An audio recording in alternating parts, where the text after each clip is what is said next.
Well, good morning, everybody. Thank you so much for stopping by. Welcome to the lab. How y'all doing? Oh, I didn't pour my coffee. Oh, no. Hang on. Move that up there. Holy shit. The hair be looking just a wee bit rough. Woof. Oh, man. Welcome, Przemka. Welcome, Fio. How y'all doing today? Just pardon me. Gonna pour some coffee. Which I've already been accused of in, what call was I in? I was in some call, which this is one of the reasons why I always have my camera on, just so people can see me and can see what I'm doing. And, yeah, coffee, pour coffee. Now, what do you think that sound was mistaken for? 1 second.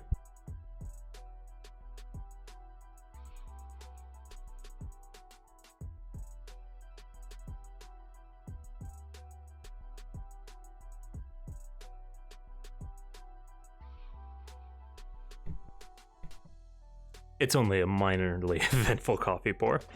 Let's see here. As you can tell, I'm a little backed up this morning, but we here. Welcome. So, let's do the honorary what are we doing? So welcome everybody. We are building a Twitch bot in Go. And last time, get the code bar up here. Last time we did manage to get the last sub working, if I remember correctly, which we are about to find out. If I do a, like so, curl? No, curl. Aha. Yes, Salty Moth at this point is just, like, getting blown up. Ooh. Ooh. Oh, that's interesting. So that came in as a chat message. Aha, we have found a thing. Let's see here, let me put that right there and put that back over there. So we built a debug endpoint so that we could test these things without requiring the lovely viewers to, spend money for my testing purposes, which the more that I say that and the more that I think about it, the more ridiculous it sounds. It's that, do you not have $5? That whole shit. Yeah. It still makes me cringe from like my core outward, just cringe all around. So we have a debug endpoint. That debug endpoint allows us to simulate bot events to save viewers' wallets. However, we did run into a very interesting bug in the last bit, that deleting the cache file does not log an error. And I'm not entirely sure why. But if you can see way up at the top, oh, I need to lock that. Way up at the top, we do have this teeny tiny little label, which I'm still in the process of working on this layout, because God knows, I mean, this is basically what happens when, the best that Medj has is an iPad and an art program that helps him to draw straight lines. Layout. So that's what we're working with. So the question then becomes is that now that we have the label, what do we do next? And I think the next thing is to do last bits so that we can close this ticket out. And then after that, there was an interesting idea around the on-stream alert box. Or where is oh, I don't have one. Aha, okay. So I'm actually missing a card for on-stream activity feed. This was a thing that that I think has been suggested 5, 6, 700 times, I think. But that it's that whole when you have like a stream of the last in events that have occurred, who subbed, who gave bits, so on and so forth. Just kind of having like either a horizontal or a vertical activity feed, and that's kind of starting to push into the limits of what I understand for some of these labels and some of the on-stream elements. So we might be doing some Google Foo today if we get that far. But let's start. So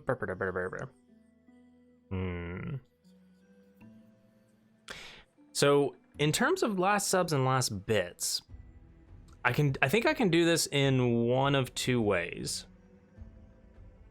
The easy way is to just add another one of these labels. So right now this little label up here, this last sub label, that's just a label in OBS. And let me see here. You know what? I can show this. Yeah. So it's just a text label, and it's a text label, or it's a browser source, I should say. And it's a browser source to localhost 8080/sub/last. So that's how that's working. Woo! But it's not exactly what one would call nice. It's like, is there anything that we can do to make this any prettier? Oh, hold on.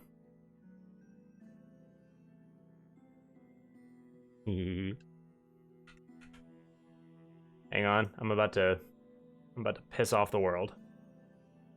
Yep. Let's come back into here. Now this should absolutely be something that we have as part of the page itself. I'm just curious. Let's see here. So this would be 24 pixels.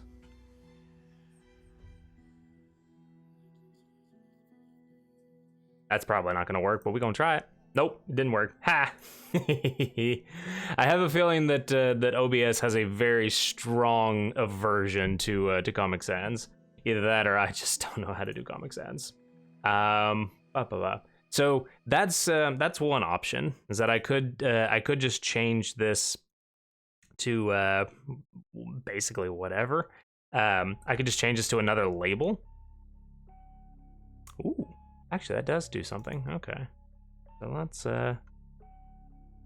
change that back. Let's put this back to font size 24 pixels. Realistically, I should be setting that on the CSS of the browser source because this is HTML, but let's see here. I do need to change this size a little bit. Instead of 350, maybe we do 300. Yeah, that'll do. Maybe just make it a little bit bigger. It's not terrible, but it'll do. Alrighty, so what I can do is then I can copy and paste. I don't want to reference, I actually just want to duplicate. Okay, fine, we'll just make another browser source. So if I add another browser source, this is gonna be last bits. And this is not going to be the OBS project. This is going to be HTTP localhost 8080 bits last. More or less, we can do the exact same thing that we just did for this last one. Margin 0, overflow hidden. That's a lot more stuff than what I currently have. So color CCC. So all I'm doing right now is I'm just I'm editing that little box that you're now seeing on stream. So color CCC, font size, because right now we're just doing basic fonts. 28 pixels. Do like that. And that should be good. I think we also edited the what would you call it? 404. Page not found, absolutely. But this is one way that we could do it. We could just continually add labels to the stream, and that way it basically allows us to place the labels wherever we want, however we want, which is nice, and it's definitely a feature that that is nice to have. But there was also the idea of, what if I just grouped these all together into a single field? Or rather, what if I grouped them all together into a single page, kind of like a metrics endpoint that returned those metrics in some kind of fashion? I don't think I've really done a good job yet of this part. Let's see here. This would be server subs handler. Yeah. So we've got this HTML template, and what we could do is we could allow for this template to be dynamic, but that's getting into a feature that I'm not entirely sure I'm prepared for, if anything. So what I did need to do is I needed to check a look at this. 350 refresh browser when it becomes active. Okay, so there was one checkbox that I didn't check. So check that. And page 404, page not found. Perfect. Not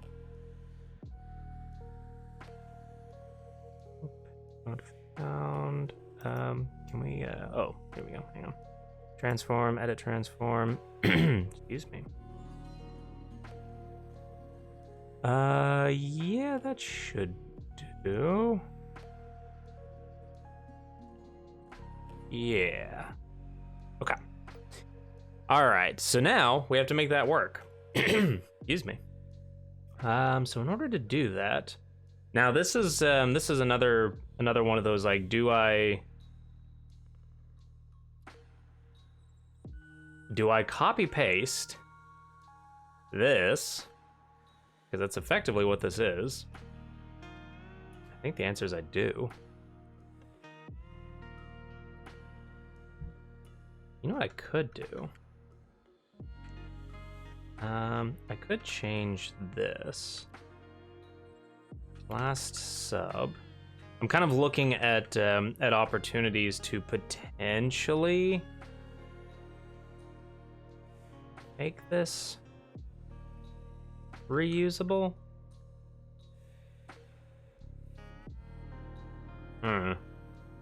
Interesting. Okay, so, but this is a subs handler, so API endpoint. Now, what? I think there was a way. There's a trick that I saw that I am trying to remember. Trying to remember how I did this. Checking. Nope. Oh, what was this doing? There was a trick that I saw in a code snippet that I think they did as just like a quick way of getting a piece of code working. Oh yeah, here it is. Okay. I'm kind of curious to know what this is going to return. So what I'll do, yoink, flunk, and we need to add server, and we'll call this bits handler. Add the bits handler. Oh, we have untracked changes. Mm-hmm.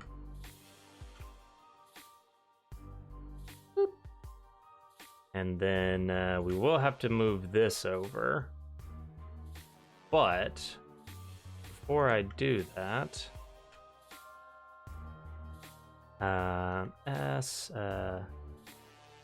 subs bits G last bits last bits view bit. Yep. Okay. Just this one. Cool. The amount of copy paste that just happened is a little ridiculous, not gonna lie. Okay, so last bits template. All of that is pretty much, I think, what we need. So if we go to server.go, so this is that. API bits and bits last.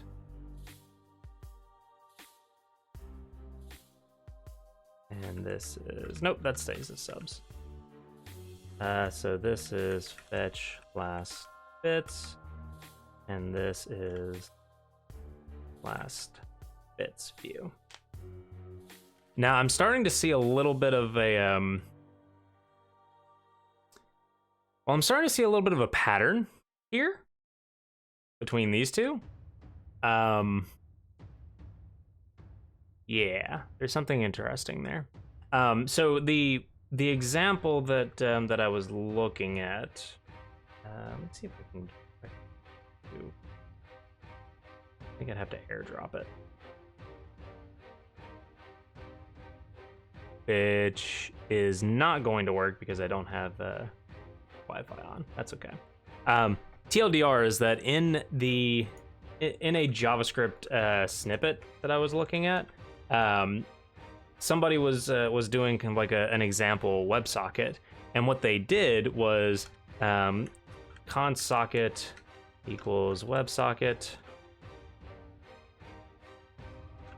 and then for the URL they did WSS, and then window location dot hostname, which was really interesting.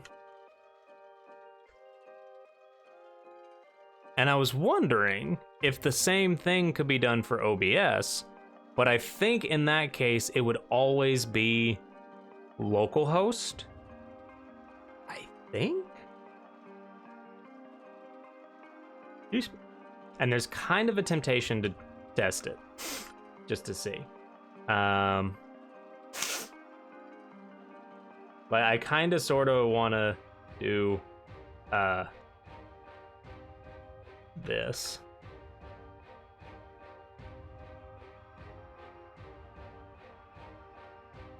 Like content equals document.query selector, content.inner HTML equals window dot location dot hostname. Something tells me that's not going to work the way that I think it will, but you know. Oh, we had an invalid cache line. Hello.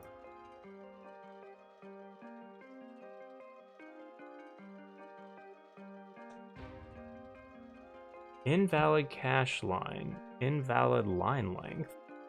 Oh, that's interesting. Okay. It is indeed localhost. Okay. So that won't work. Yeah, because window.location.hostname would always be localhost when it came to OBS, because OBS is just a localhost thing. So interesting idea, but not really panning out in practice, unfortunately. So let's get rid of that. Get rid of that. So interesting. Why was that an invalid cache line, though? Was it because of the JSON?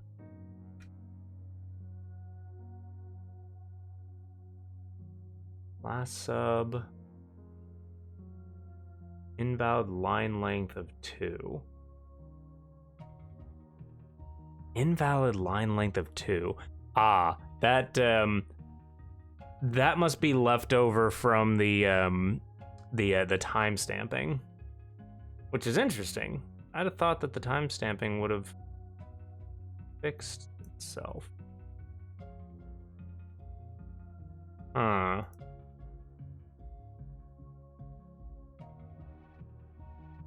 Okay.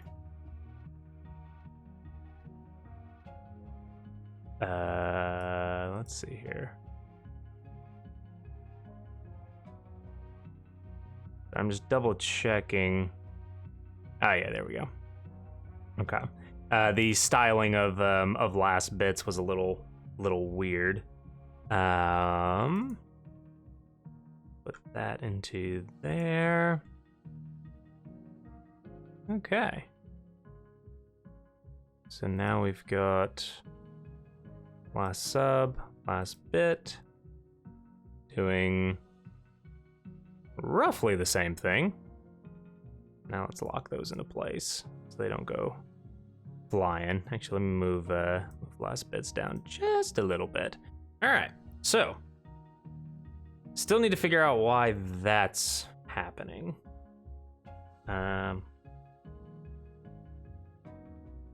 Error. Oh, interesting. It doesn't say error. It just says arrow.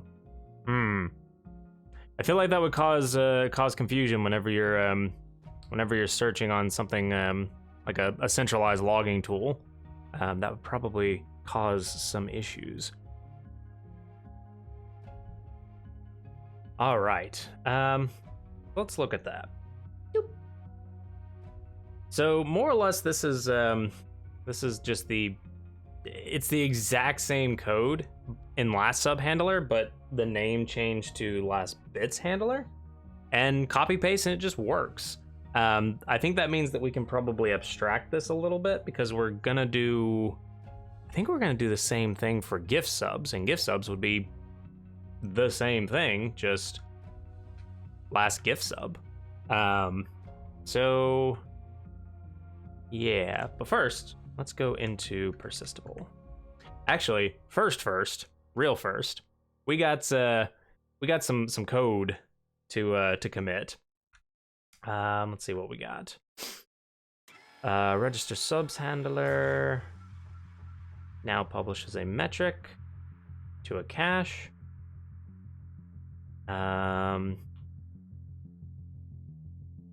We cleaned up the metric. We had that to do for why is that not failing. Added some log messages. Added the metrics cache. And then added the bits handler. Server now takes a debug client. Yeah, we've done quite a bit, to say the least. So let's git add all. And then do a git checkout -b. What do we want to call this? Last subs bits. What are the two hardest problems in computer science? Cache invalidation, naming things, and off by one errors. Let's see here. That makes me laugh every time. I'm such a nerd. Let's see here. So this is add metric. Let's see here. So we want to add metric publish to subs handler. Add endpoints for last subs, last bits. Add metrics via cache.cache. And add a debug. And add a debug route for testing.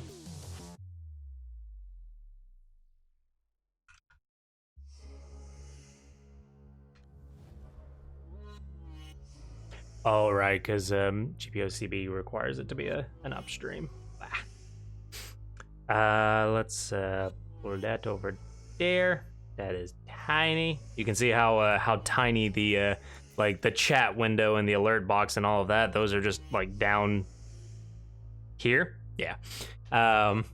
It's they're tiny little windows. Not gonna lie.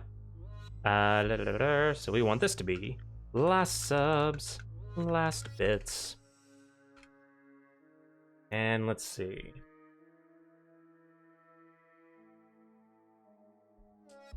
Yep.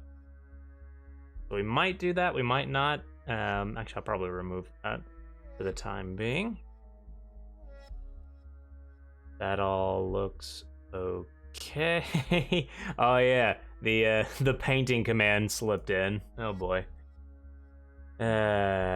Scope creep in your PRs? Yeah, kind of.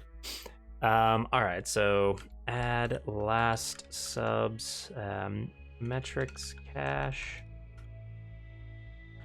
Add metrics cache save to bot subs handler.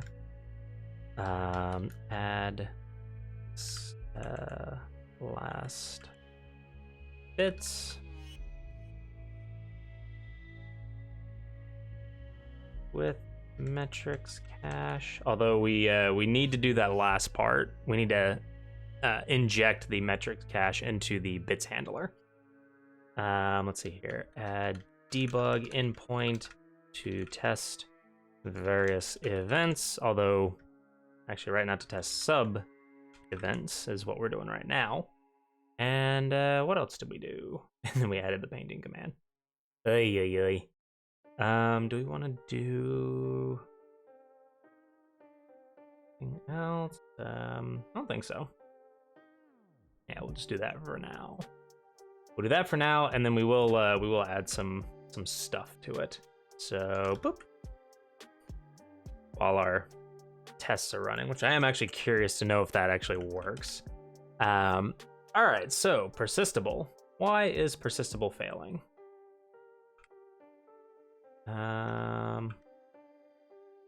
Yes, that one. From line. Aha. So entry line is expected to be 3, which is not right. Yeah, that's not right. It's 3 of key index, value index, and timestamp index if and only if we have a cache invalidation.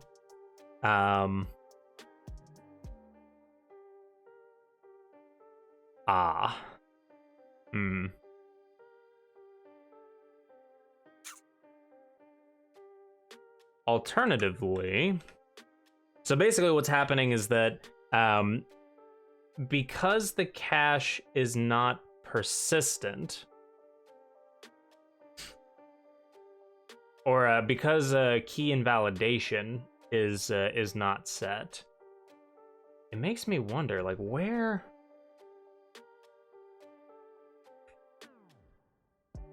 Yeah, so it's timestamp entry, timestamp. If cache.persistent, do that. Actually, we may have just forked something.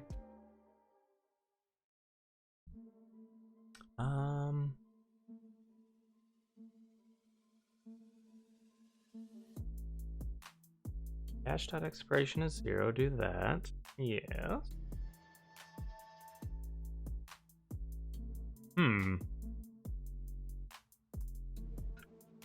Metrics. Metrics is empty. Let me trigger that curl again. Oh, thank you. Salty Moth gonna come back in like, what? Ooh, okay. So that's what's happening.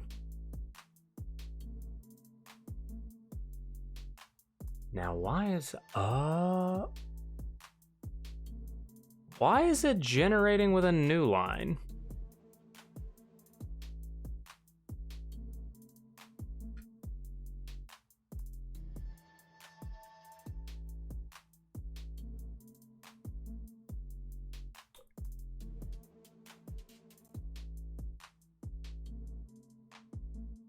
That must mean...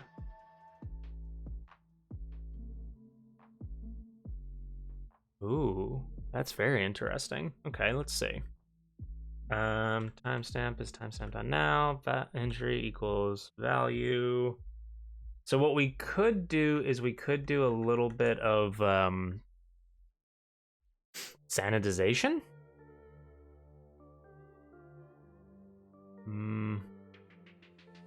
Yeah, let's do a sanitize. And let's see here. Expired, rehydrate, line, from line. Now we could do the sanitization in line though.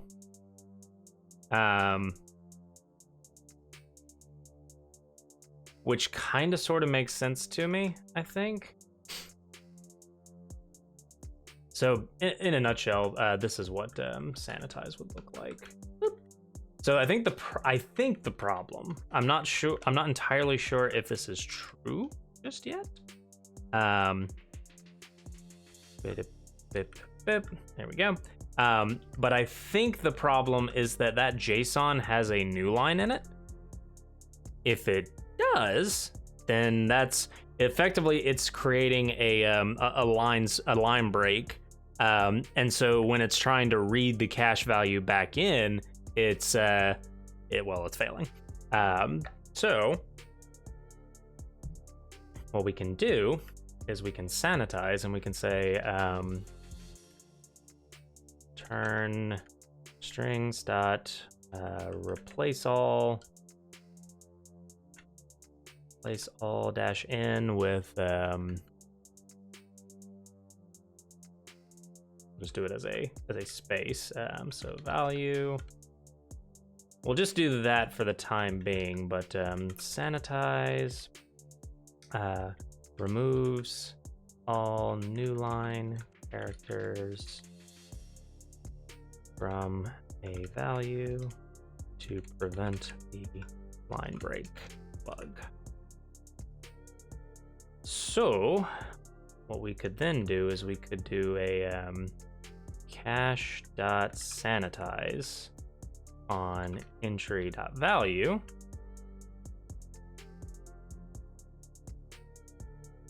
And then we don't have to do that up here, which I think makes sense. Delete to this. At least I think that makes sense.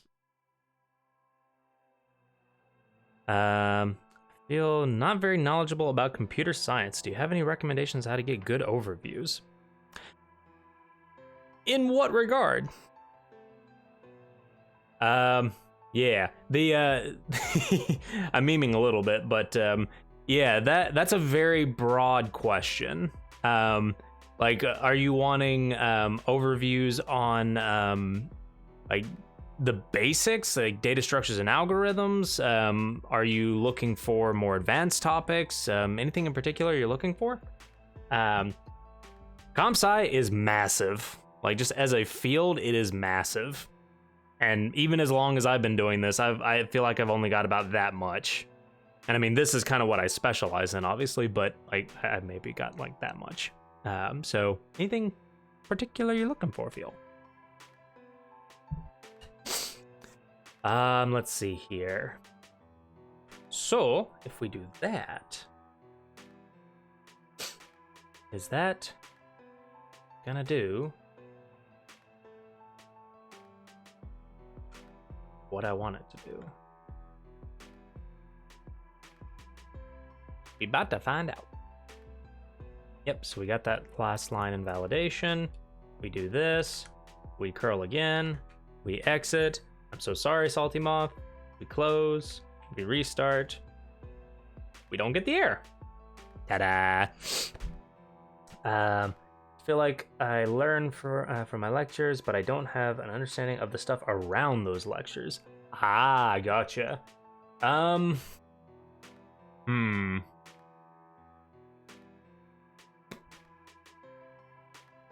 let me think. I wonder. I still have.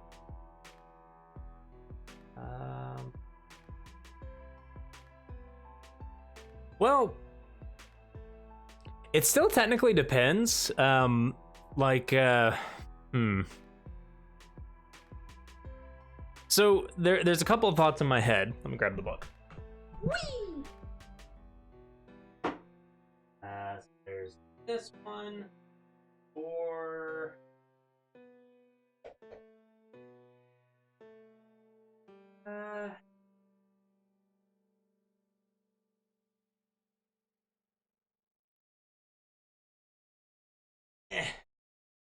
like there's a couple of thoughts in my head. There's the meme recommendation, which is to read the Dragon Book. I don't recommend reading the Dragon Book, by the way, because this book be thick. Plus, this is all about compilers and compiler design. You learn a lot of really interesting things in that book, just in satellite to building compilers, but that's a thick, dense book. Like it's a rough one, and it's always a meme to recommend. Like if you want to learn about comp sci, read the Dragon Book, but I don't recommend that. Hello, Pizza. Thanks so much for stopping by. Welcome to the lab. How you doing, mate? My other major recommendation, I actually strongly recommend this guy. There's actually a course there. I don't remember if it's free or not, but there was a course that was that went along with this. The Elements of Computing Systems by Noam Nissen and Shimon Shokin. I can send out a ow. Yeah, it gave me a paper cut. That's appropriate. I can send out an Amazon link to this book, but this one is more like you're learning about the architecture, like how CPUs are built, how memory is built, so on and so forth. That's kind of like the first level. But then as you get further and further into the book, you start doing things like building a VM.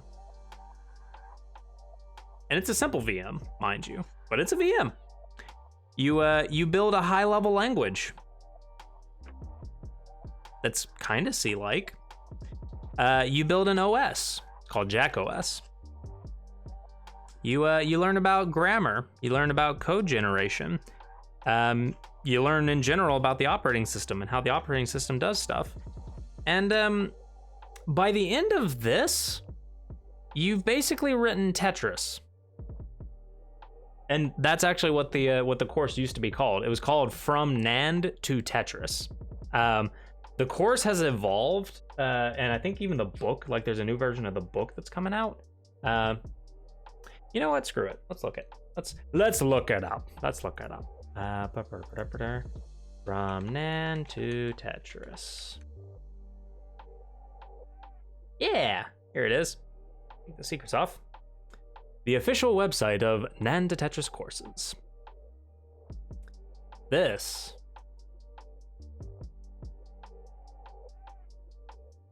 quite the course. And the Elements of Computing Systems, that's the book that I just showed. So here, do they have a second version out yet? Doesn't look like it. There is a newer edition coming out, which apparently I purchased. Like that's how much I like this. I like this book and this course. But yeah, that to me that's a good start. But if you're looking for something more specific, let me know. Absolutely, anytime, mate. And enjoy the lunch. Alrighty, so now with that little divergence, I strongly recommend this book, by the way. Can you tell? Ugh. This thing, on the other hand, giving me some PTSD. Like, I did actually try to read this book. I think I made it through 3/4 of the way, but by the time that I made it through 3/4 of the way, my brain just broke. Like, yeah. Sorry, work thing.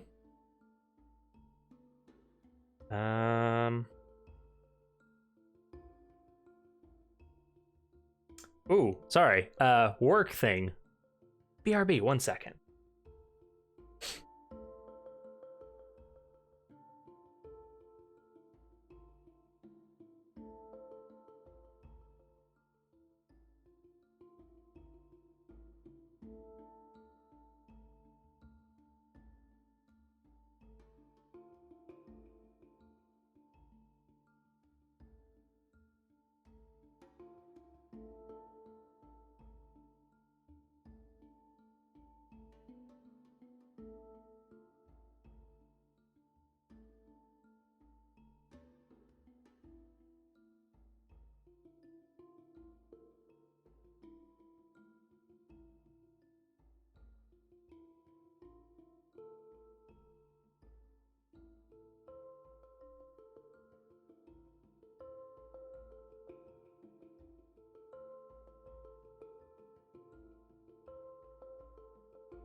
And I'm back. Sorry about that. All right, so that looked like it fixed it. Huzzah! Okay, so the problem was that JSON string had a new line in it. Now, it shouldn't have had a new line in it, and that actually begs the question of why. Probably because of this. I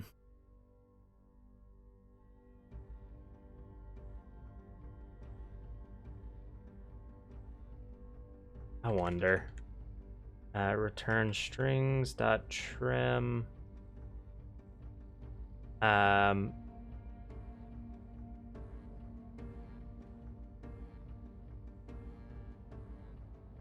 Buff.string and then trim any new lines. I don't think that's necessary, but I'm curious.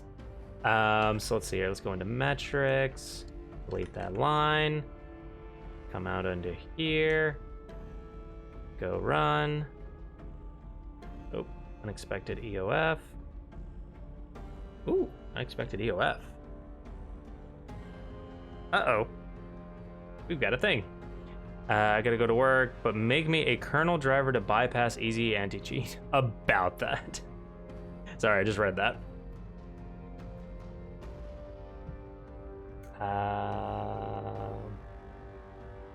Let's see here. Making sure that's still okay. Yes, okay. All right, so we've got a WebSocket. We've got a WebSocket error. Uh-oh. Go run main.go. Okay, there we go. So then we do the good old curl. The curl does a thing. Venom. Give me venom. Oh yeah.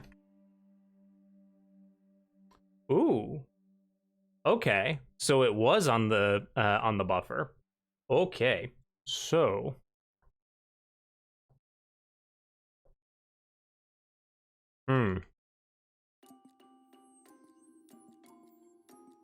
yeah, that's very interesting.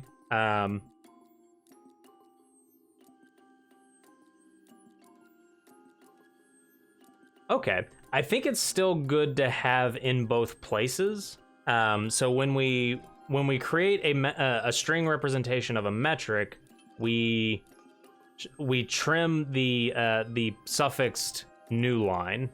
That just keeps the data sane and sanitary. But then in persistable, it still, I think, makes sense to sanitize the value. The key, I don't think we need to sanitize. Maybe we do, maybe we don't. But yeah, sanitize removing all new line characters definitely is a thing that we need to do here. And by the way, yes, because I did get this question offline, we are technically, in a way, reinventing the wheel when it comes to Redis. Like, Redis already does a lot of this, and we'll probably talk about that here in a second. But yeah, I'm literally doing this just because a file is self-contained and a file is easy to deploy. That's honestly the only reason that I'm doing it the way I'm doing it.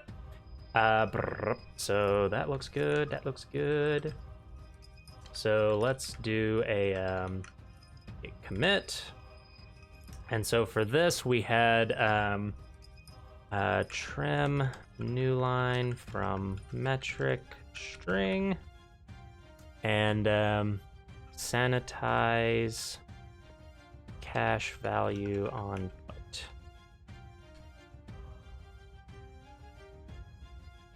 And of course we don't have that set, so we can't use gpush, but of course. Git push origin current branch. Has no upstream branch. How does it not have an upstream branch? I always have an upstream branch. I always create an upstream branch at least. Huh. That's very interesting. Okay. Also, sorry, Salty Moth. I know you've resubbed for 5 months for the last 16,000 times, but thank you. Okay. Managed to get back to stream. Class was shorter than usual. Ooh. Shorter for good reasons or shorter for bad reasons? Let's see here. What do I need? I also need a bits test. Server debug. Debug clients at destination. We've got a send sub and we've got a debug sub. So for this, we would want this. We want to change sub to bit. Yeah. So this would be a new bits event. Hey, Przymko, you want to be immortalized in the code?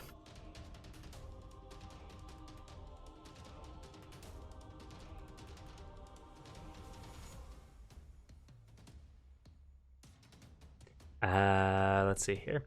Teacher was just asking us about our technology stack for the projects, who does what and with what tools. Aha, gotcha.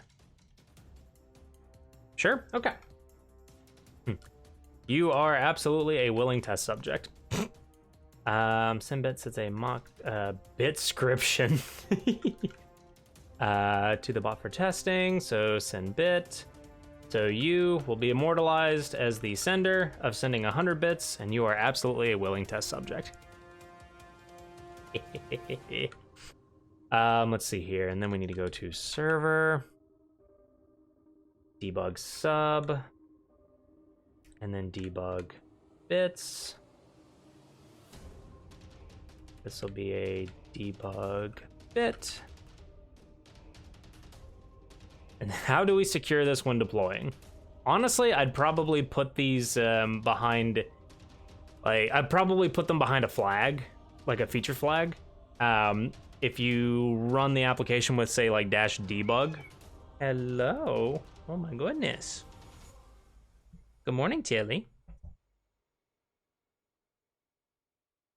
Come and say hi to the stream. Aha. Cam. Tilly.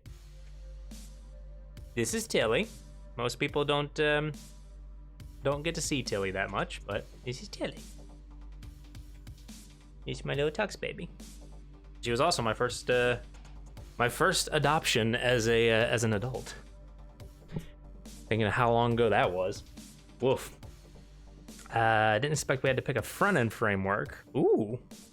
They want us to make a web app with Spring Boot, any DB of our choosing, and also apparently we have to pick a front-end framework. Huh. Interesting. I wish that one of the answers could have just been Timeleaf templates, because that's server rendered templates or server rendered HTML, which is hilarious. And technically, server rendered HTML is what we're doing right now. Still a valid approach for tiny applications, but they didn't say anything.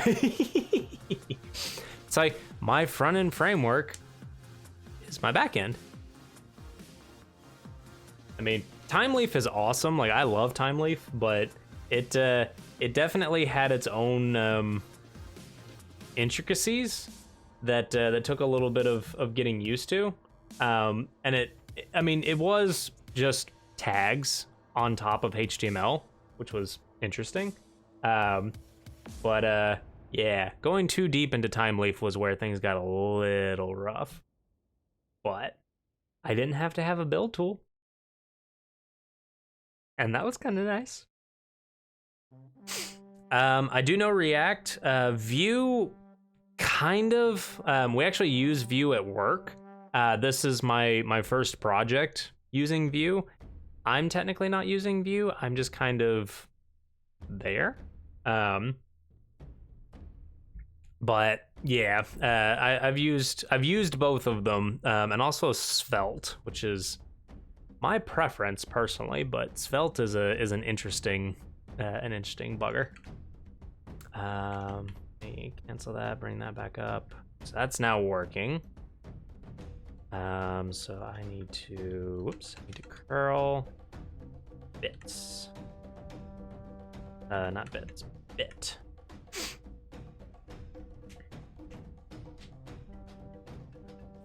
There we go. Okay, so last bits is not hooked up to the metric. That's why that's not working. Do I just pull React dependency into Maven or React.js files into the resource package that capture data sent by the back by the controller?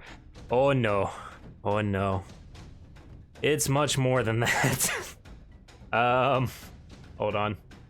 We'll take a quick detour for this because oh boy. GitHub.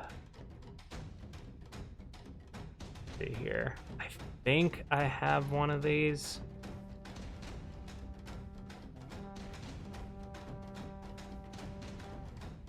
This is kind of old.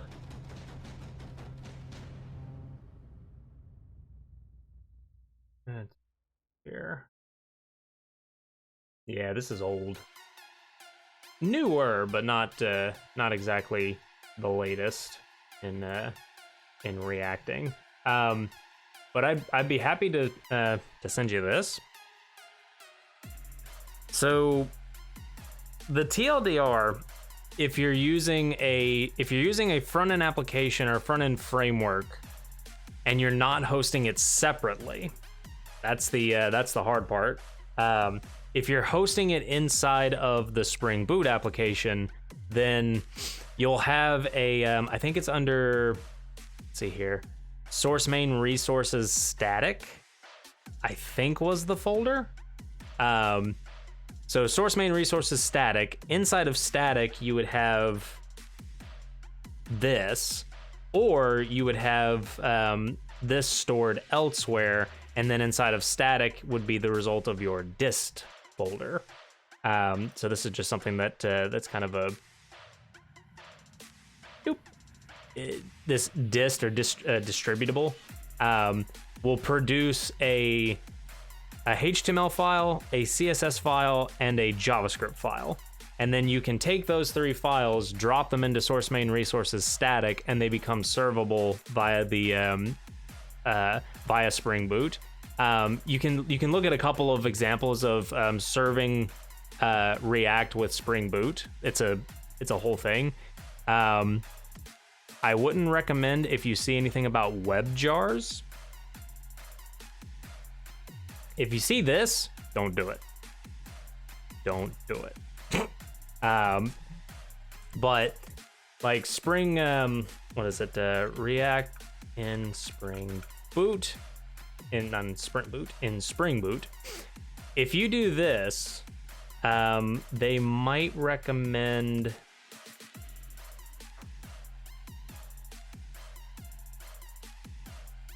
I think this one is the one where they recommend. One of these does a heckin' recommend. Here we go.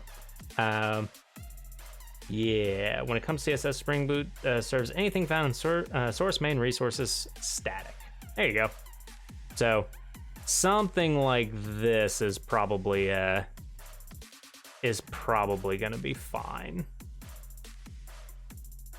Probably, but it depends on how you're hosting them. So right now I'm just trying to understand how the front end framework works with Spring Boot. Haha.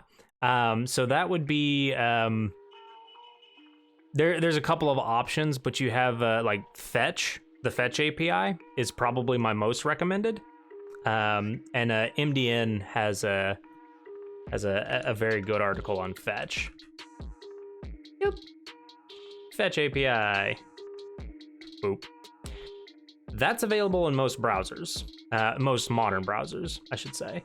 So you don't necessarily have to get a library for it. There are other tools that also exist that do the same thing. So that would be things like Axios. Axios, not that. Nope. Axios JS. There we go. But personally, I prefer the Fetch API, just because I like the Fetch API, and the Fetch API is kind of standard. So, your React code would call Fetch. Fetch would call out to your API, which, just to call it out, that's actually how we're doing these views. I'm using the Fetch API. Mind, this is just standard JavaScript, but React code would do more or less the same thing. So yeah, that's definitely an option. And I didn't have to do anything special for this because Fetch is just available in most modern browsers. So it's great. God, there are so many bells going off in my head of like learning React in the course of a semester is a lot. It's a lot. But it's doable. Just be prepared for a lot.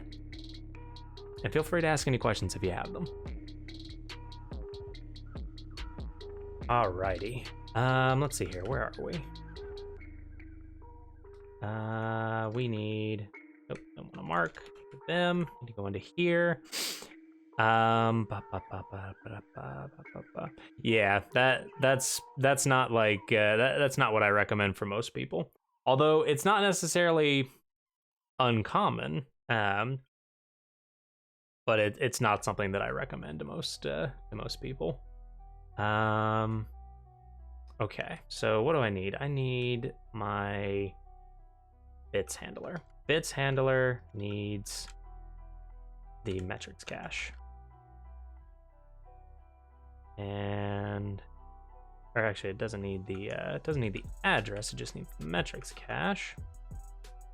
Now for register sub,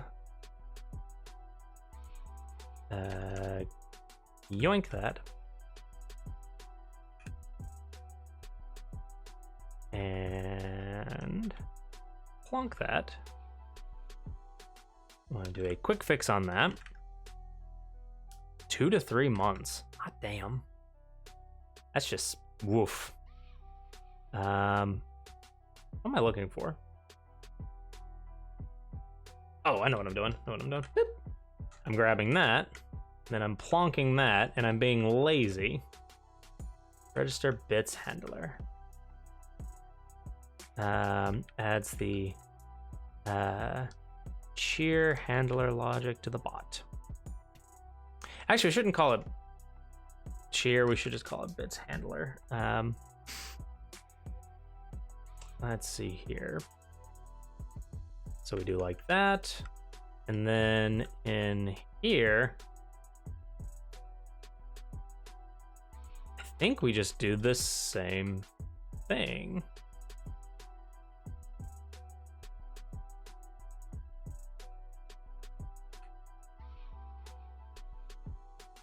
Oh yeah, we still need to make last sub and last bits an enumeration, but yeah.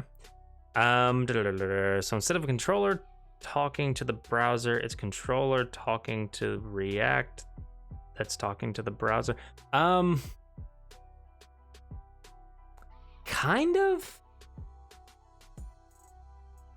I'll tell you what. Just because this is an interesting. Oh. Somebody is at my door. Give me just a second. Sorry, Present Go. I'll actually answer that question here in just a sec.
Oh boy.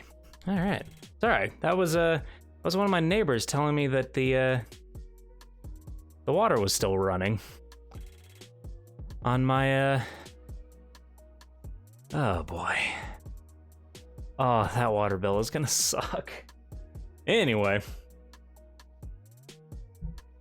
All right. Let's see here.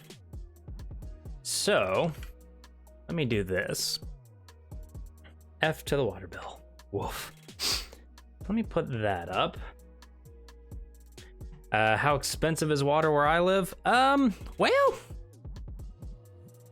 if the outside tap was running all bloody night, pretty bloody expensive. It's actually not too terrible in comparison, but woof. Yeah, that's gonna hurt a little bit. Alrighty, let's see here. Just taking a quick detour. Start up Zoom. Starting a meeting. We don't want to join with audio. We don't want to join with video. iPhone, iPad via AirPlay.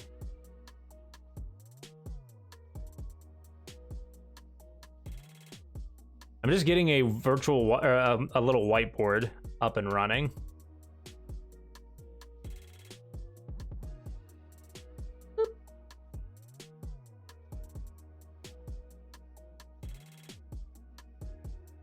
There we go. Ta-da! Tiny little whiteboard.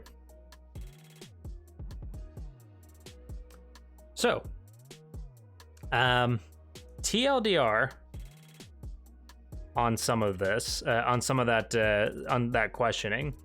So for one, you have your, you probably know most of this, so bear with me. So the client has their browser. The browser is going to download, is going to make a request for the front end for the code. They're going to say like, if they go to HTTPS, medgelabs.io, that goes off to ye olde server.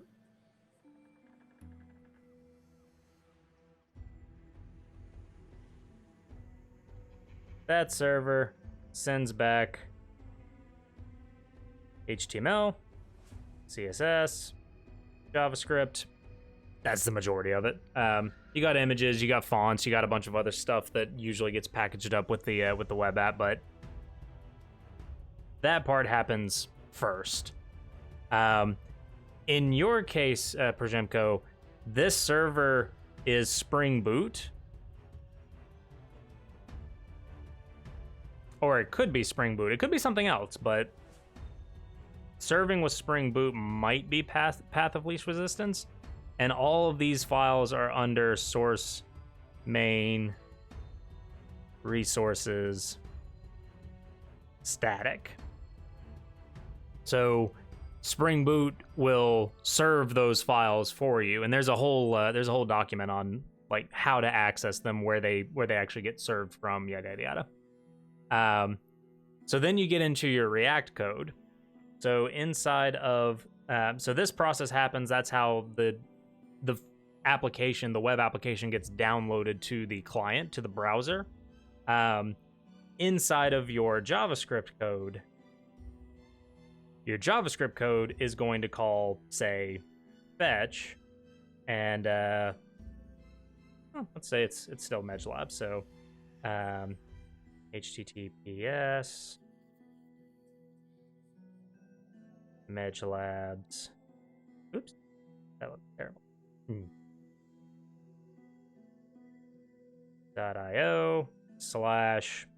.io/API/users, we'll say. Then r.json, the assumption that you're returning JSON. Then do something with it. That do something is usually where the complexity is, but we won't get into that too much. that fetch goes off to your server again and it's hitting a controller. So in your server, you would have a controller. In this case, this would be this is an implicit get. So you have a get mapping for /API/users. That's what would return, say,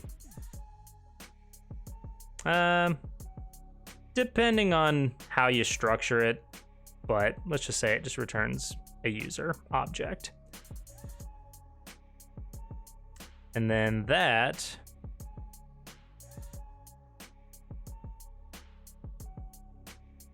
comes down as JSON. That's the TLDR. So you host those files in some capacity so that the browser can actually download them. This will be a HTML, CSS, and JavaScript page. And then inside of your JavaScript, whenever you have a fetch that goes to some URI, that URI will be interacting with a controller, and which controller it is depends on which controller has this mapping. So if you say you want a URL that's a API/users, then you have to create a mapping with API/users so that this call actually succeeds. Chances are, by the way, that this part probably won't be HTTPS blah blah blah.io. This will probably be the Spring Boot special is localhost 8080. But yeah, that's it. Just that's a difference of URL, if nothing else. So yeah. And what causes this fetch is it kind of depends. This could happen on load. This could happen after a client clicks a button. It depends. It depends on what you're building. But this is just like a small JavaScript snippet that would be sitting somewhere inside of your React code. Let's see here, to the server. Server sends back objects, then again gets hijacked by React, which then formats into pretty HTML, CSS website and sends it back to the client. You say send it back. The HTML, CSS, and JavaScript is on the client. So like all of this, all of that's happening on the browser. On like if you were visiting this site, your browser is the client. So React is just a way of building dynamic websites, but at the end of the day, it gets turned into HTML and CSS. So kind of, it gets, at the end of the day, it gets turned into DOM elements, but we ain't gonna talk about that. That's a whole discussion and a half. So yeah, hopefully that was somewhat helpful. Doink. Get rid of zoom. I can hear my my jet engine of a Mini just losing its mind off to the side. All right. So let's see here. So now we have a cache put into the handler. So this in theory should work. We about to find out. Curl bit. Da-da. It's not quite. it's not quite complete, because what I would like for those labels to say is something like last sub Salty Moth 5 months, or Salty Moth 5, or amount of some kind, maybe. But hey, we have labels. Very helpful. Still need to piece it together by watching it in action. Definitely. There should be a couple of videos on like React and Spring Boot that actually go through like the building step. Try to get one that's relatively recent, because some of the old ones do things in ways that don't really make much sense in new React or new Spring Boot world. But at a bare minimum, that should at least have should at least give you some ideas to where it's going. Boop. But as always, if you have any questions, please reach out, cause that's what we hear. All right. Make test. Make sure that's still all good. It is not, because we need to go into bits handler test. And actually, we're going to go into subs handler test first. Grab that, and then go into bits handler test. And now we're going to start flopping caches everywhere. And then I think we do at cache.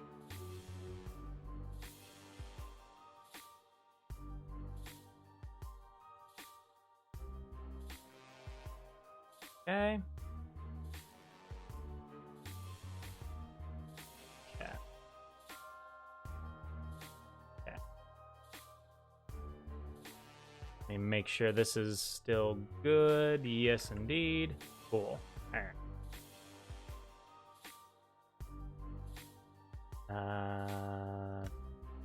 Diff. Make sure that's okay.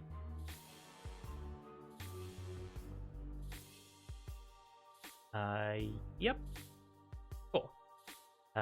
Get all. Commit.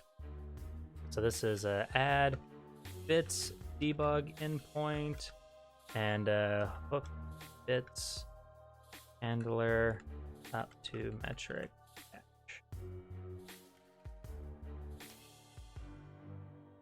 There we go. Alrighty. See here. That out. Brush this.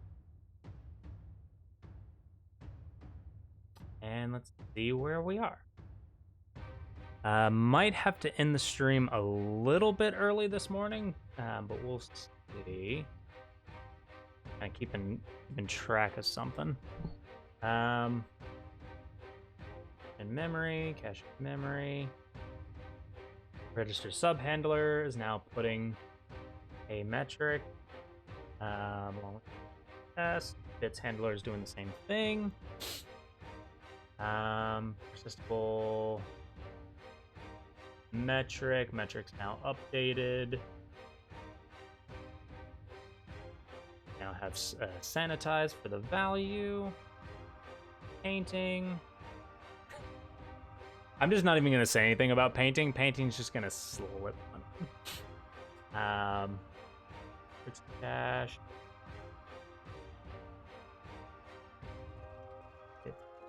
Hitler.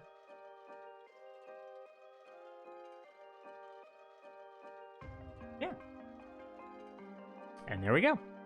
So last sub, last bits. It's technically there. There's definitely some improvement that we could do in regards to just like the way that it's currently being displayed, I think.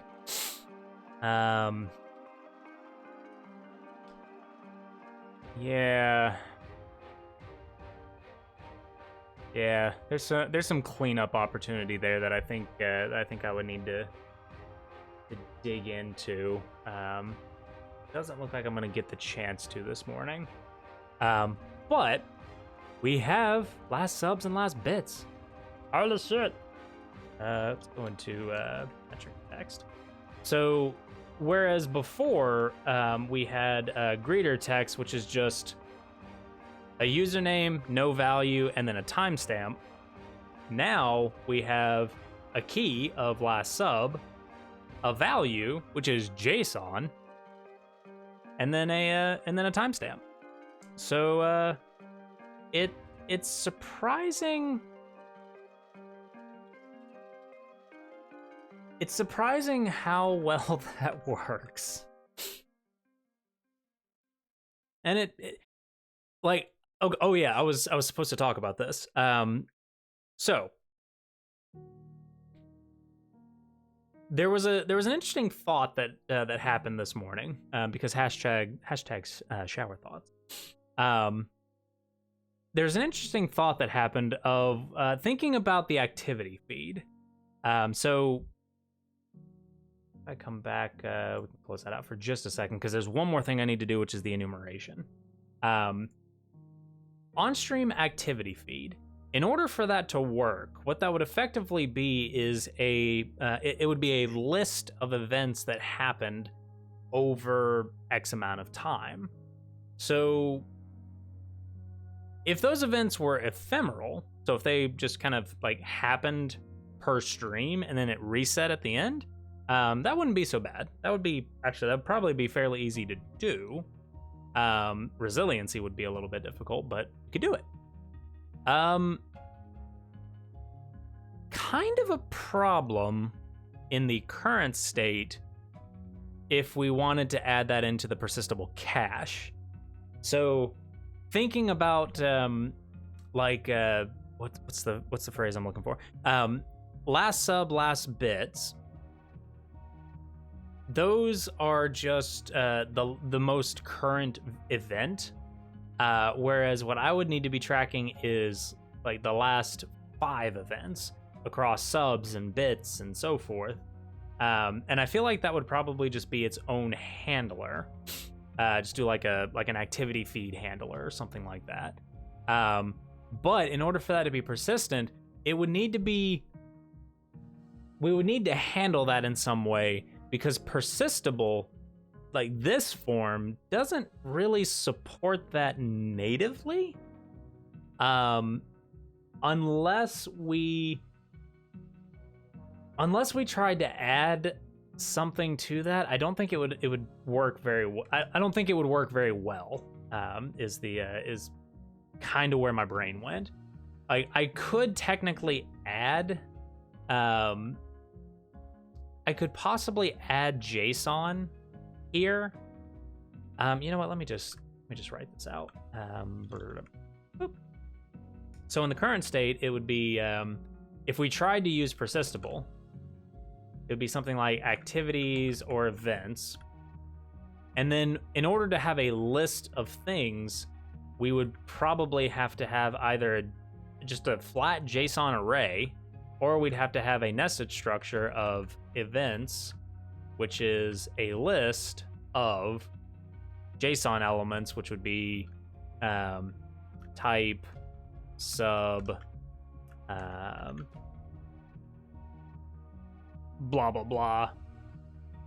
This would probably be the bot event, if I had to guess. And we'd have a bunch of those encoded in a JSON array, encoded in a JSON string with a timestamp of blah, blah. So that's kind of messy. It technically would work, but it would get kind of messy. So I've been going back and forth on how we could do that. And the recommendation for Redis just keeps coming back up, so I did want to touch on that a little bit. But do I prefer using Trello over Jira? For my personal projects, yeah. Much lighter weight and a lot less stuff that it tries to do. It's just a Kanban, which is, for me, kind of nice. So, Redis. I really like Redis. I really do. I keep coming back to it because it's such a good option.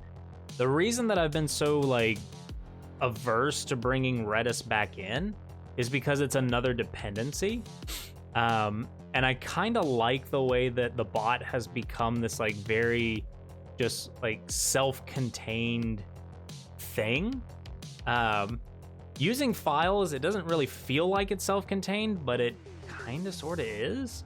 You don't have to install anything. You don't have to run any Docker containers. You don't have to do really anything. You just kind of run it and go.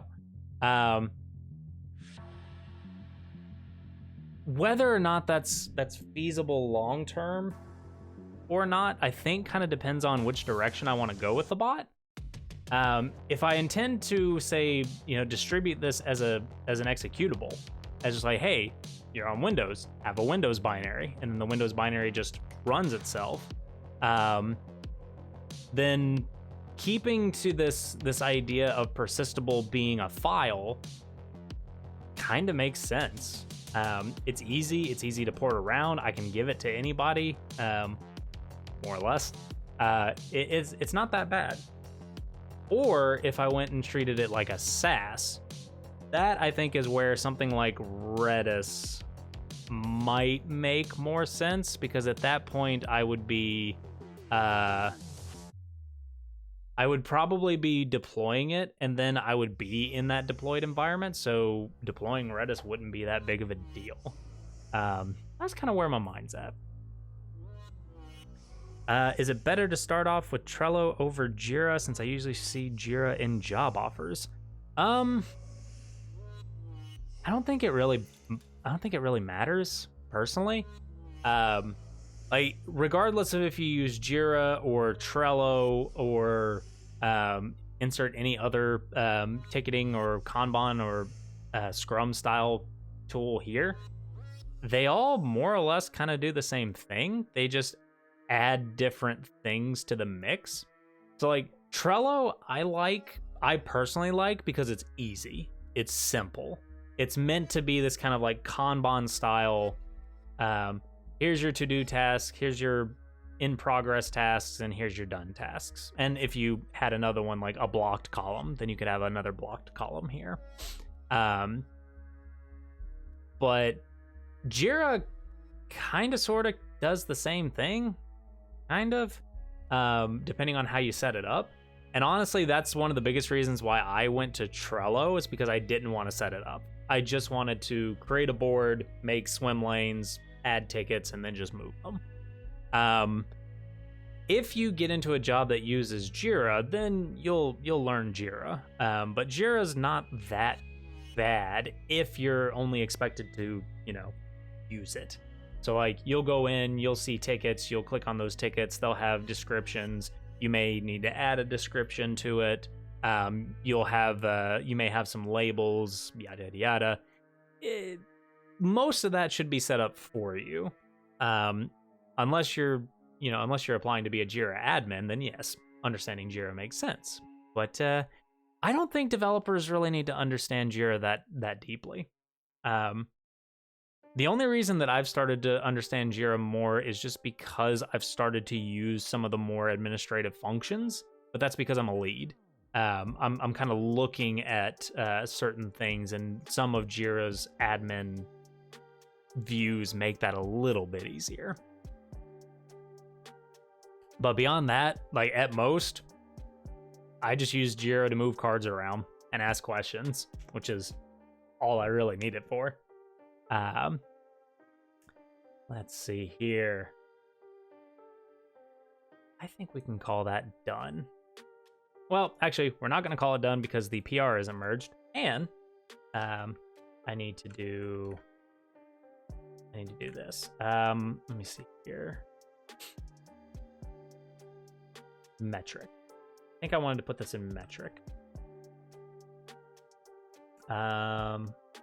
Last sub equals last sub, and last bit.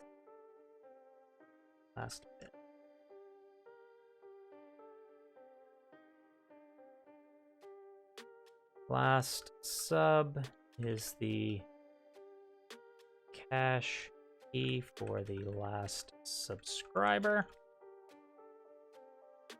And then last bits is the cache key for the last oops, bits donation. I did want to actually make this not shite. So I need a bits handler, and for this I want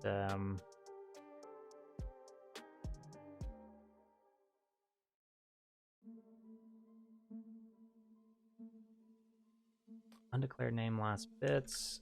Can I import that in any way? No. Metric dot last bit? No.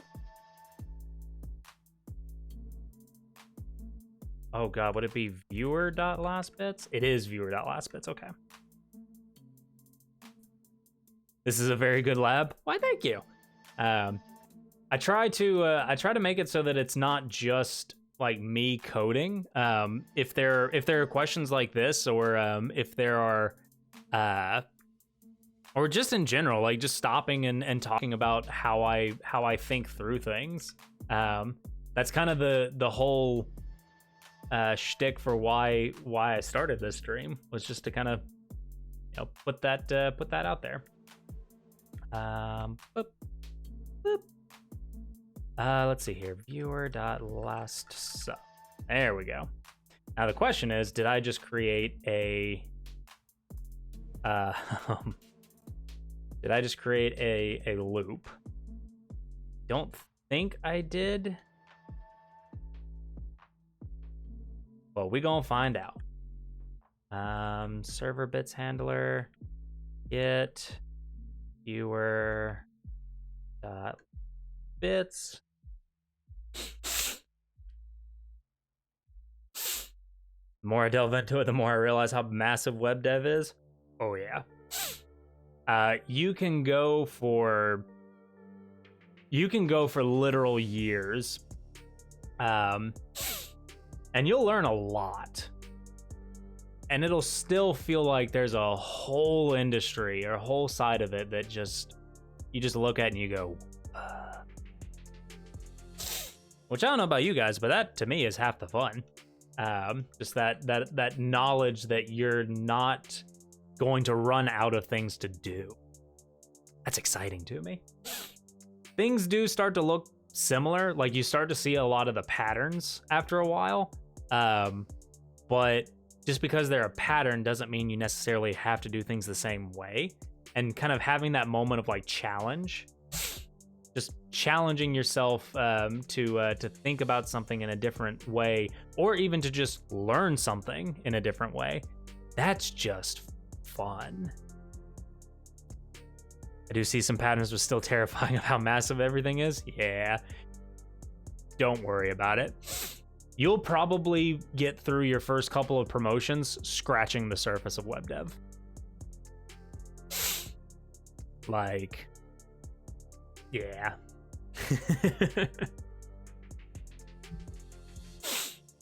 And if I just take a day to play games, I feel like I'm slacking? Nah. That's not slacking, that's taking a well-deserved mental break.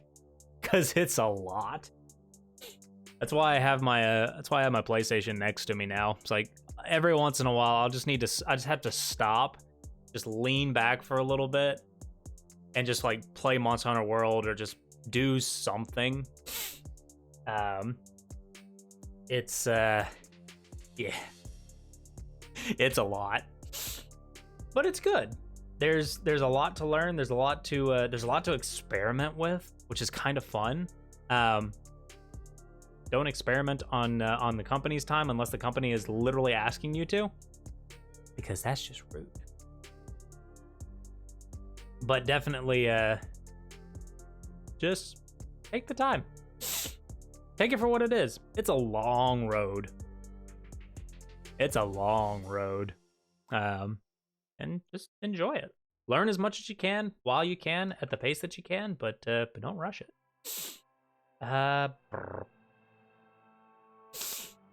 Sorry, my ear is like, my ear is messing with me right now. Anything else I needed to do on this? I don't think so. me see. Want to make sure that these two things. Oh, did something disappear? It did. Why did bits disappear? Hello. Metric. No, last bits is there. Oh, I must have. Bits handler is metrics.put viewer.last bits. Yes. And then server bits handler is viewer.last bits. Okay. Oh, yeah, last bits. That's what I did. I didn't do the smarts. There we go. We fixed it. All right, let's see here. So let me get diff. Yep. So get commit m. Make cache keys for metrics constants. Oops. Git push origin current branch, which is not a git command, by the way. Woof. Alrighty. Well, move over to here so I can do these last couple questions. Let's see here. A friend that already dabbled a bit in React told me to check out Axios. It does something, aka axios.post.then.then instead of fetch.then.then. Yeah, they're the same thing, honestly. The difference is whether or not you Axios allows you to say axios.post, whereas in fetch it would be fetch URL, and then method is post. If I remember the format properly. Hello, Algol. Thanks so much for stopping by. Welcome to the lab. How you doing, mate? So Axios gives you a method that does it, whereas fetch requires you to specify it. That's a URL option, or a HTTP option. So it's a little more verbose. Whether you use fetch or whether you use Axios, honestly, I don't think it really matters. I use fetch because I don't have to pull in an additional dependency, but Axios is pretty darn good, so I have no qualms on Axios personally. Oh boy, let me just gonna crack an egg as we're chatting a little bit. But yeah, that's so we're starting to make some headway on some of these on-screen features. What I would probably want to do at some point is to make a combined metrics API, which in fact let me come back to here for a second. So this I will consider done, but let's add another card for add combined metrics endpoint. And we can make this Horizon 1 card. So the idea here would be, instead of individual labels in OBS, I'd like a single label with all metrics formatted in some way. So the thought there would be like this endpoint would, instead of returning just what we have right now, which is just text, instead of text, it could return a stylized table, for example. If anybody's familiar with Rhodamont on Twitch, let me put up a secret here. Rhodamont 186. if I can get an image of one of his streams. Yeah, big image.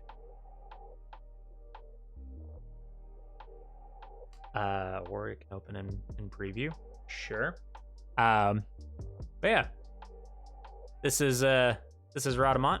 Rhadamant is a phenomenal RimWorld streamer. He does a lot of different types of streams. But shout out at I need to make sure that I spell this properly. Yep, there he is. Rhadamant 5186. Yeah. Rhadamant 5186. That looks right, maybe. But anyway, so the thing that the idea that I'm pulling from here is this like top view up here.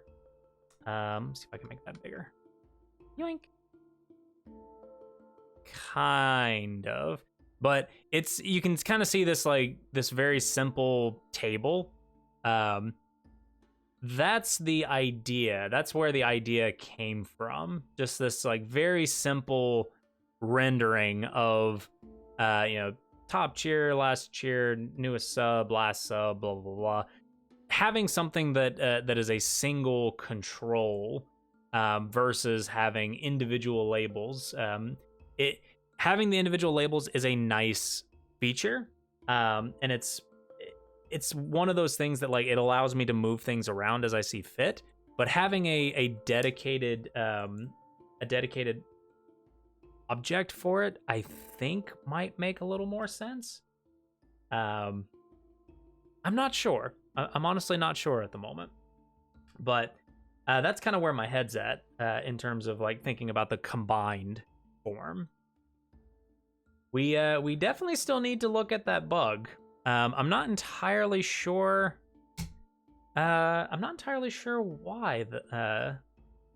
Unless we're looking at a cached version of the file, but any subsequent access to that file shouldn't be silently failing. So definitely need to look into that. Do I think it's good practice? Let me bring this up. Do I think it's good practice to have a centralized logger? Yes, in certain cases. It kind of depends on what you're doing, I think. For commercialized products, abso-freaking-lutely. If you're scaling beyond just one server, and even if you are beyond one server, if you just want the ability to, index your logs, search them, all that fun, then something like a Graylog, a Datadog, the Elk Stack, Elasticsearch, Logstash, Kibana makes a ton of sense. The reason that I say it depends is because I usually don't have centralized loggers for these like tiny little side projects. And if you were referring to centralized logging and introduced Logrus, that ticket on Trello, that was more centralizing how we log. So creating a logging interface, which behind that interface sat Logrus. But like if I'm talking about like my work, projects that I'm working on at work, I absolutely recommend centralized logging. It is so much easier to go to a log dashboard and be able to search through logs, to what's the phrase? To be able to search through them, to index them, especially if the log, like Datadog, for example. If you give Datadog JSON and you basically set it to parse, you can search for those JSON keys. So you can do something like env dev, and then you could do something like trace ID. And if you have trace IDs, which you should, then you can search for all logs with that trace ID. It's great. Aw, thank you, Ina. Thank you so much for the host. We're just about to end, but I appreciate it, mate. Thank you. Oh, man. So. But yes, centralized logging, fantastic. I usually just don't do it for what's the term? I usually don't do them for smaller side projects because it is a lot of infrastructure to stand up. Datadog, for example, I think does not have a free option. I think. And standing up Elk is non-trivial. I wonder, do I still have that? I have that Kubernetes kit.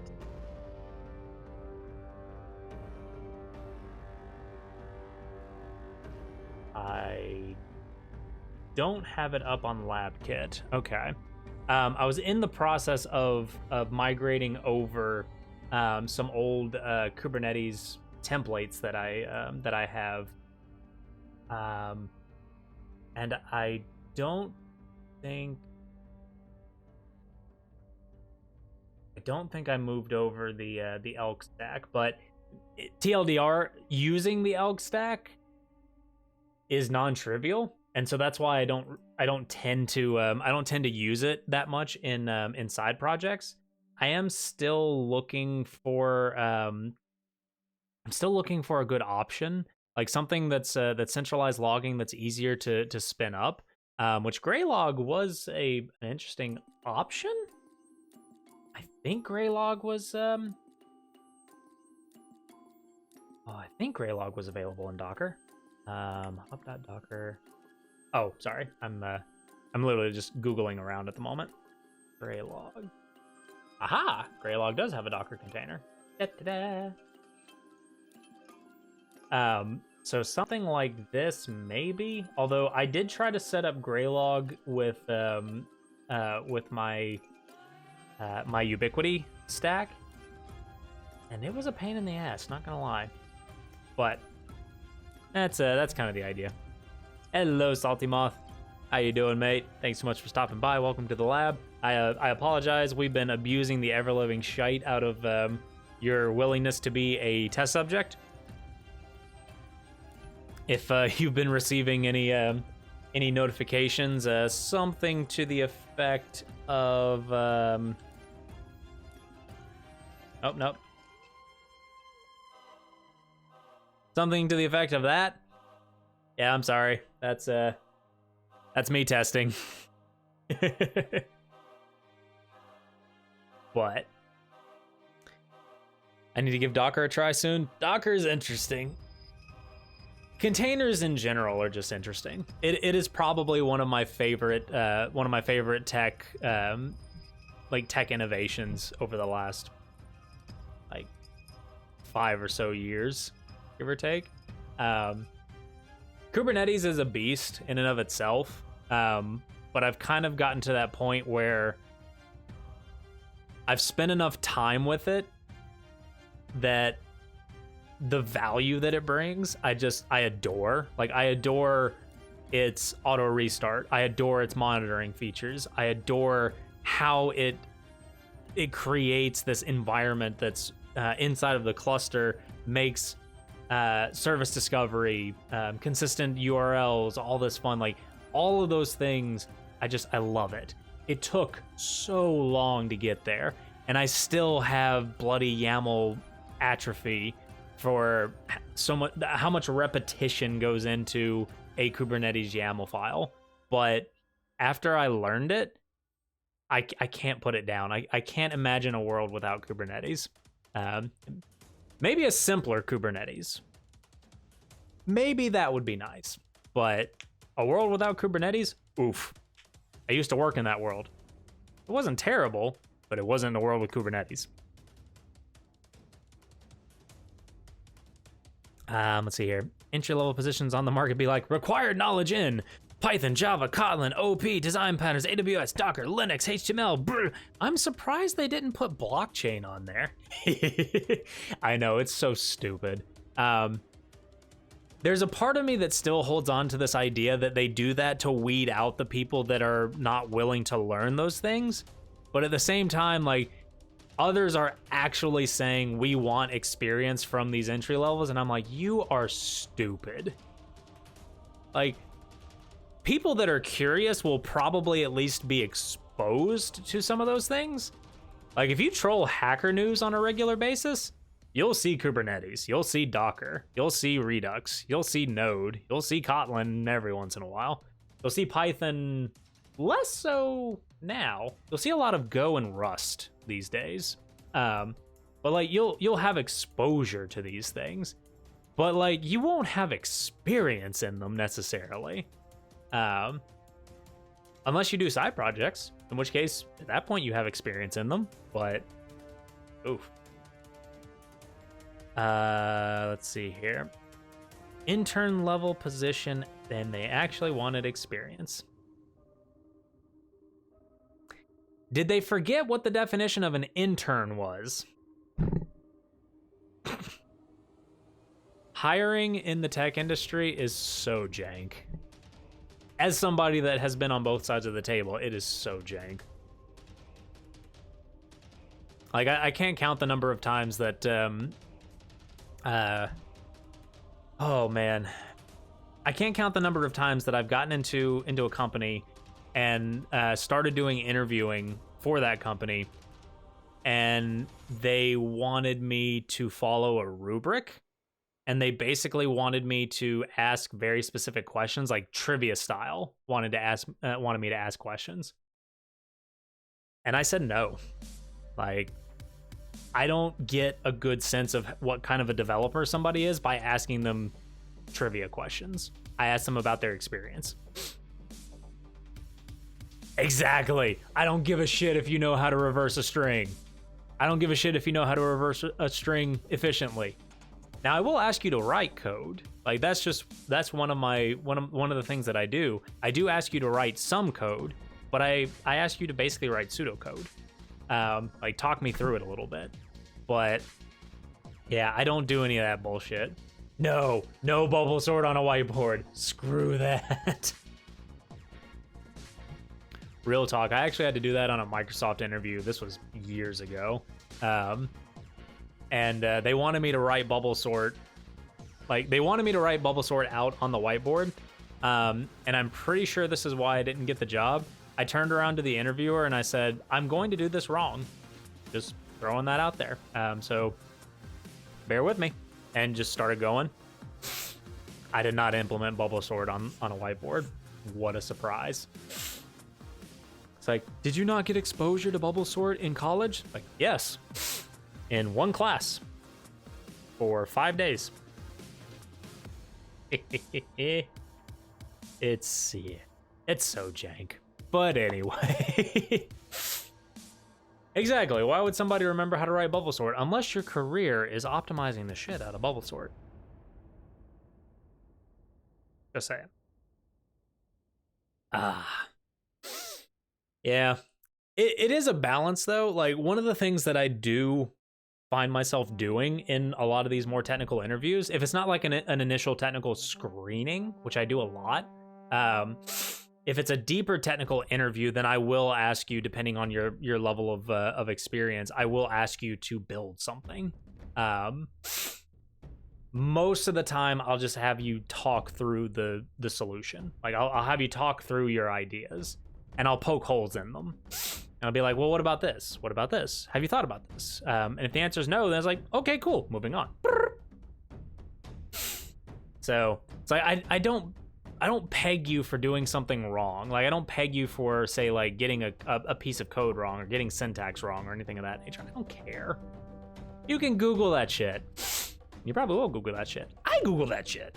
Anybody that comes into an interview saying that they don't Google shit, liars. Liars, lies and slander.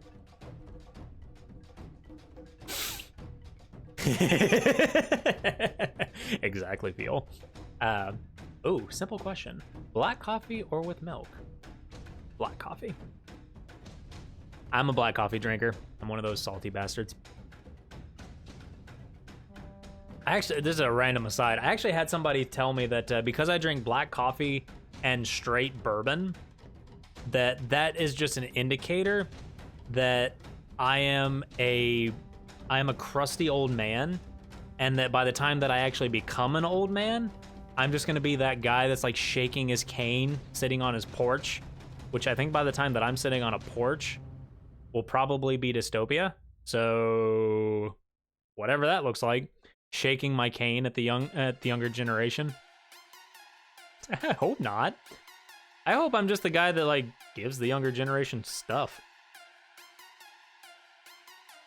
My electronic cane. Click a button and just EMP everybody. So, how are you holding up? Because I'm a potato. Thank you so much for the subscriptions, Leo. Welcome back. Thanks so much for stopping by. Welcome to the lab. Holy shit. 3 months. Oh, that little ghost. Ivy Lurk. Oh, I love it.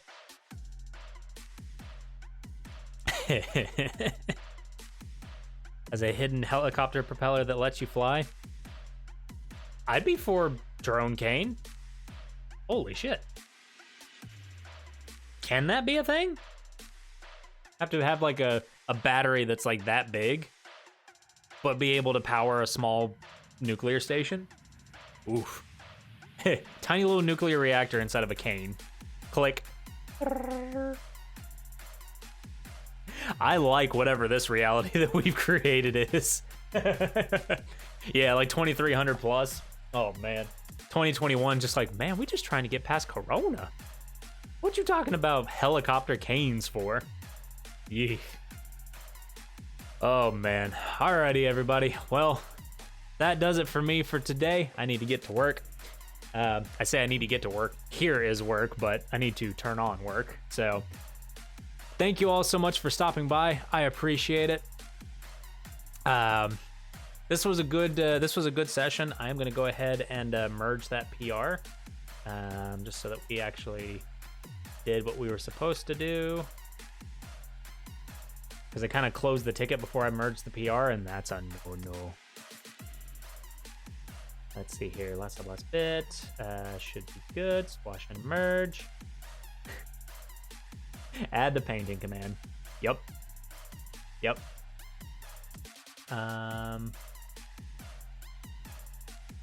Yeah, we'll just keep that as is.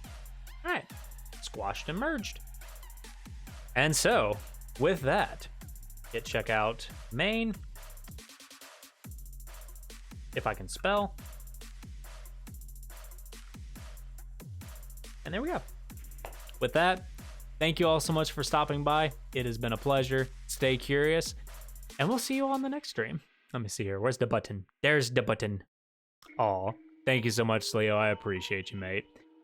I appreciate all of you. Stay curious, and we'll see you in the next stream. Bye, everybody.